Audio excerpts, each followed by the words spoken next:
vital that you utilize a specific organizational pattern to help carry your messages from the beginning to the end of the video. It's also important that as you transition from points, you key these transitions to your audience using specific signposts. Signposts can come in a variety of ways, but usually they're simple tactics to allow your audience to know that you're changing from one point to another. Signposts as simple as first or next, last, help your audience know where they are in the video itself.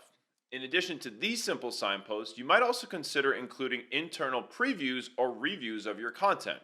For example, you might summarize the content that you just spoke about, or you might speak a little bit about the content that's coming up later on in the video. By doing this, it helps the audience feel more organized about the content, and it makes it easier for them throughout the course of the video to stay on track about the content that you've been covering. Organization is key if you want your video to be watched more than just once. In other words, if folks can go back and look at the video content and find the specific pieces that they're looking for, they're more likely to utilize your content, maybe more than someone else's.